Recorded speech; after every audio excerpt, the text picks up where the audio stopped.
Time is not a straight line. It bends, it folds, and sometimes it loops inward. This is where the past dies in the future.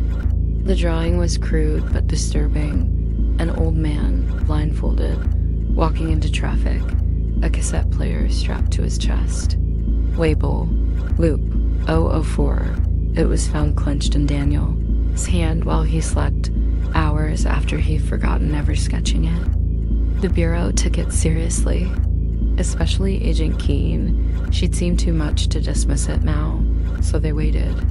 And exactly 7 nights later, at 3:13, the 911 call came in. A man had walked into traffic, blindfolded, wearing a coat too large for his frame. No ID, no wallet, just a cassette recorder duct taped to his chest, still spinning, still recording. Label, LOOP4. The man was pronounced dead at the scene. Blunt force trauma.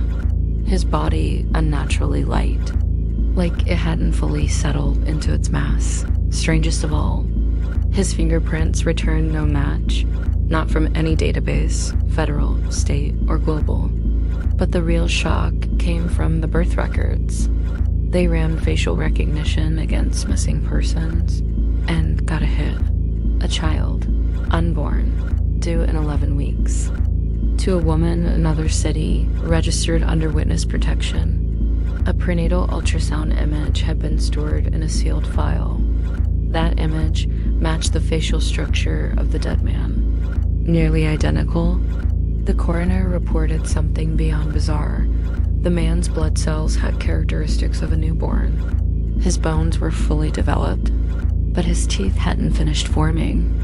No dental history, no calluses, no scars. As if he had never lived, and yet he died. Agent King reviewed the LOOP4 tape. At first static, then the siren's voice, calm, patient, and cold. He was never supposed to be born. But the loop made room for him. He walked willingly. He knew it was coming. And he carried the confession with him.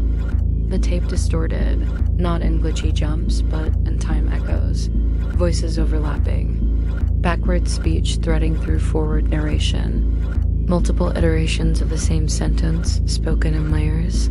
I didn't live, but I remember dying. I wasn't born yet, but I remember walking into the road.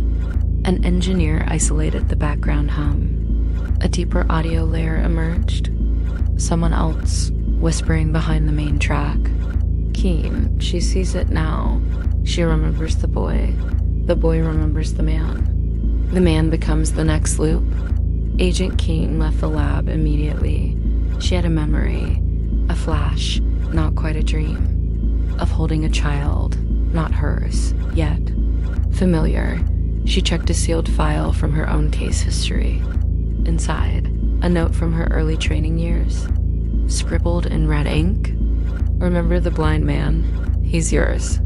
An internal server error hit the federal registry at 3:13 MMAT same night. Hundreds of birth records were corrupted, deleted. Names replaced with a single repeating string. Loop 4, loop for a hidden file appeared on Agent Keen's secured device. An audio file timestamped from the future, dated July 4th, 2036. It hadn't been recorded yet, but it was already there. She played it. You can't stop the loop. You were never meant to. But you can delay it if you bury him before he's born. Keen stood at a crossroads. The unborn child was still alive. Still in the womb, but somehow already dead, already walked into traffic, already carried a confession. To intervene meant altering a timeline she barely understood. To ignore it meant watching the loop accelerate. That night, she returned to her apartment and found a single sentence scratched into her bedroom wall. Don't name him. Don't name the loop. Some die after they live. Some live before they are born. But the loop doesn't care about time. Only about confession. Gives next. Episode 5. We found a 5th tape, but there are only 4 victims. Subscribe.